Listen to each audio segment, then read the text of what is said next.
సరే ఇప్పుడు చూస్తుంటే మరి హైడ్రా అంటే వీళ్ళు వాళ్ళు అని ఏది తేడా లేకుండా, అంటే ఈ పార్టీకి చెందిన వాళ్ళు ఆ పార్టీకి చెందిన వాళ్ళు అని తేడా లేకుండా సొంత పార్టీ నేతల్ని కూడా కూల్చివేస్తున్న తరుణంలో ఇప్పుడు మరి జగన్మోహన్ రెడ్డి గారి టర్న్ అని అనుకోవచ్చా?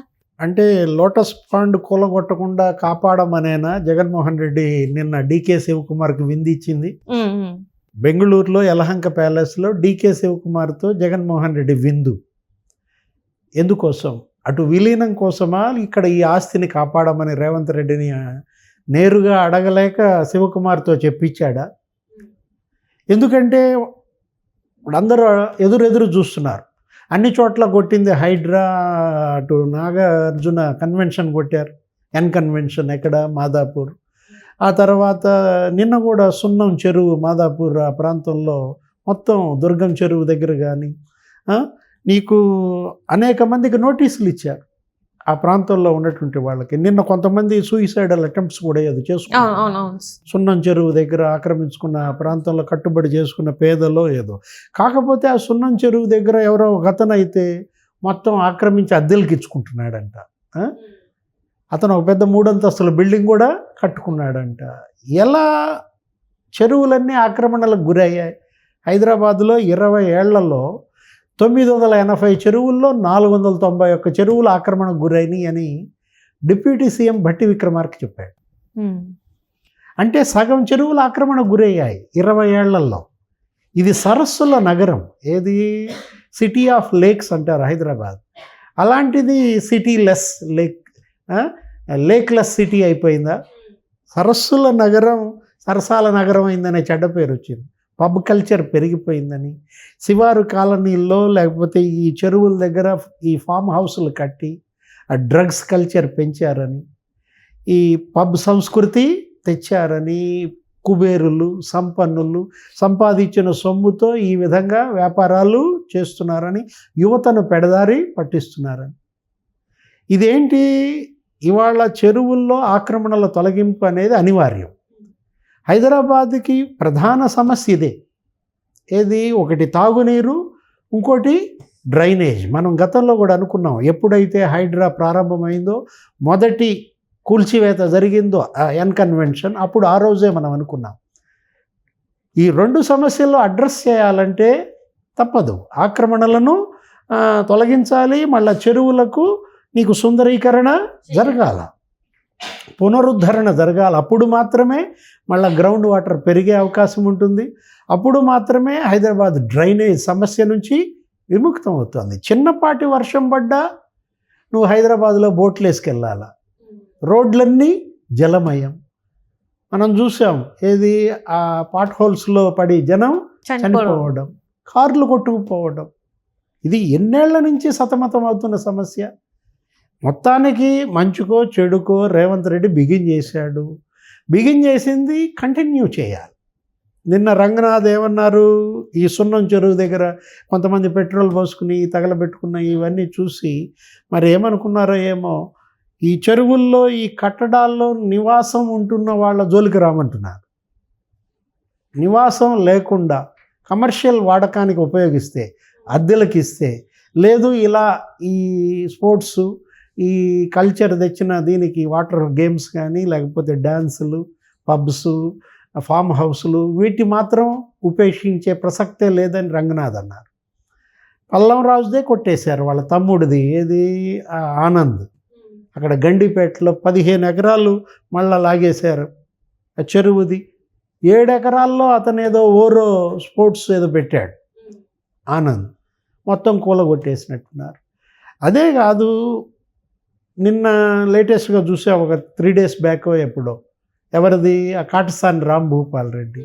అమీనాబాద్లో వాళ్ళ చెరువు ఆక్రమించి వాళ్ళు కట్టిన కట్టుబడి మొత్తం కూలగొట్టేశారు. 12 రూములు వేసిన షెడ్, రేకుల షెడ్ తీసేశారు, కొట్టేశారు. అంటే FTLలో నిర్మాణాలు, నీకు బఫర్ జోన్లో నిర్మాణాలు, వీటిపైన చాలా సీరియస్గా ఉంది రేవంత్ రెడ్డి ప్రభుత్వం.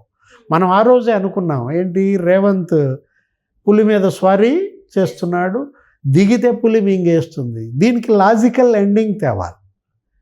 ప్రజలు హర్షిస్తున్నారు. ఇది ప్రజా సమస్యలను మీరు అడ్రస్ చేస్తున్నారు. అటు త్రాగునీటి సమస్య, ఇటు డ్రైనేజ్ సమస్య పరిష్కారం దిశగా మీరు అడుగులు వేస్తున్నప్పుడు ప్రతి ఒక్కళ్ళు మీకు అండగా ఉంటారు. ఎప్పుడు అనర్హులని శిక్షించండి, అర్హులని కాపాడండి, పేదలకు అండగా ఉండండి. ఈ కుబేరులు, సంపన్నులు, ఈ విలాస జీవనానికి అలవాటు పడి ఎవరైతే పర్యావరణాన్ని విధ్వంసం చేస్తున్నారో, చెరువులు ఆక్రమించి విలాస భవనాలు కట్టారో వాళ్ళందరినీ కూలగొట్టండి.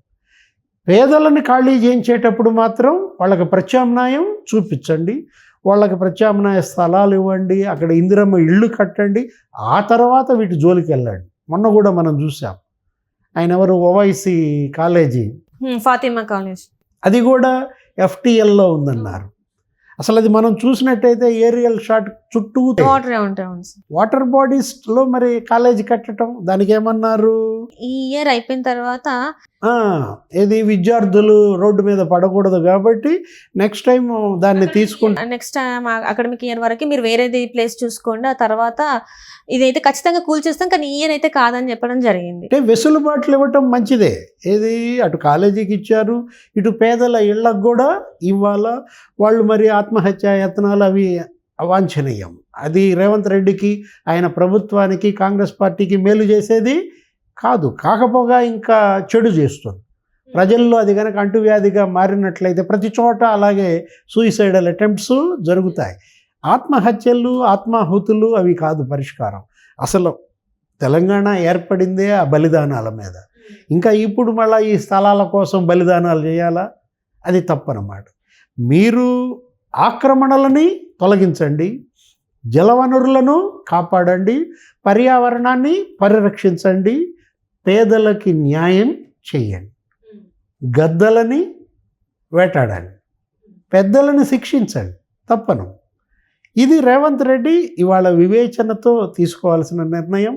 విచక్షణ చూపించాలి. ఈ ఆక్రమణల తొలగింపులో కూడా వచ్చిన మంచి పేరు నిలబెట్టుకోవాలి, లేకపోతే చెడ్డ పేరు వెంటాడుతుంది. ఇప్పటివరకు చూసుకుంటే ఈ వీళ్ళు వాళ్ళని తేడా లేదు సార్. ఎందుకంటే ఇప్పుడు మరి జగన్మోహన్ రెడ్డి గారి ఇప్పుడు మనం లోటస్ పాండ్ ఏంటని అడుగుతావు. లోటస్ పాండ్ ఎందుకంటే అది కూడా మొత్తం పూర్తిగా వాటర్, మనం చూస్తే చుట్టూ వాటర్లోనే కనిపిస్తుంటుంది. మరి దాన్ని మీరు ఇందాక మనం మాట్లాడుకున్నట్టు చూస్తే అది 60,000 కుటుంబాలు నివసించవచ్చు ఆ ప్లేస్లో అని చెప్పేసి మీరు అన్నారు. మరి నిజంగానే అది కూల్చివేత అతను కుబేరుడే, ఎవరు, అతను సంపన్నుడే. అతను కట్టుబడి నిర్మాణం విలాసానికే తప్ప ఆయన ఏమి ఏ రోజు అక్కడ ఉండట్లేదు. ఉన్నాడా లోటస్ పాండ్లో? షర్మిలేదో కొన్నాళ్ళు ఉంటుంది తప్ప. ఇవాళ ఏంటి, వాళ్ళు ఇవన్నీ కూడా ఆక్రమించి 100,000 కోట్లకి పడగెత్తిన వాళ్ళంతా వీటిపైన కట్టుబడి చేసి వాళ్ళ లోటస్ పాండ్ దాన్ని కాపాడాలి. ఏది, మిడ్ ఆఫ్ ద సిటీ, అది పర్యావరణం.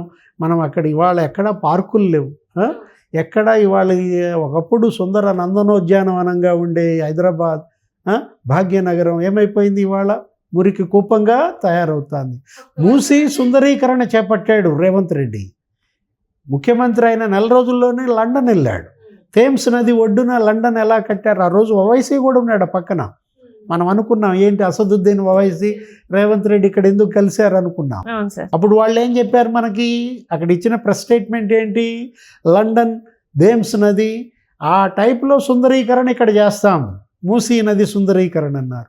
అట్లాగే చెరువులన్నీ సుందరీకరణ జరగాలి. ఇవాళ లండన్ తరహాలో మరి ఇది మారాలంటే సీరియస్ స్టెప్స్ తీసుకోవాలి. అది భయపడకూడదు, వెనుకంజ వేయకూడదు. జగన్మోహన్ రెడ్డి తప్పు చేస్తే కొట్టేయాలి. ఏది, గతంలో మనం చూసాం, ఆయన ముఖ్యమంత్రి రేవంత్ అయిన కొత్తలోనే సెక్యూరిటీ పోస్టులు కొట్టేశారు. లోటస్ పాండ్ దగ్గర రోడ్డు మీద సెక్యూరిటీ వాల్స్ అవి ఏవైతే ఉన్నాయో వాటిని కూల్చేశారు. కరెక్టే. అప్పుడు గగ్గోలు పెట్టేశారు, ఏదో రేవంత్ రెడ్డి, చంద్రబాబు ఆయన ఏదో ఇందోర్ చేయించాడు అని గగ్గోలు పెడితే అది మామూలు చిన్న అంశం అన్నమాట. ఇప్పుడు అసలు ఇవాళ హైడ్రా మీరు ఇన్ని 100 భవనాలు నేలమట్టం చేస్తున్నారే, నాగార్జున ఎన్కన్వెన్షనే కూలగొట్టారే, మీ సొంత పార్టీ వాడు ఎవరు, పల్లం రాజు, ఆయన ఓరో స్పోర్ట్స్ విలేజ్ వాళ్ళ తమ్ముడిదే కూలగొట్టారు, కాటసాంది కూలగొట్టారు. మరి జగన్మోహన్ రెడ్డి పట్ల ఎందుకు ఈ ఉపేక్ష అనే చర్చ? ఇప్పుడు తమ్ముడు తనాడైనా న్యాయం చేయాలి కదా. తమ్ముడు కాకపోవచ్చు రేవంత్ రెడ్డికి. ఇవాళ వాళ్ళ తమ్ముడు ఉండే ఇల్లు కూడా నోటీసులు ఇచ్చారు. ఎక్కడ, దుర్గం చెరువులో మనం చూసాం. పార్టీకి అతీతంగా, రాజకీయాలకు అతీతంగా ఇది ఒక యజ్ఞంలా చేపట్టానన్నటువంటి రేవంత్ రెడ్డి, బట్టి విక్రమార్క, ఉత్తమ్ కుమార్ రెడ్డి, కాంగ్రెస్ ప్రభుత్వ మాటలు నిలబెట్టుకోవాలి.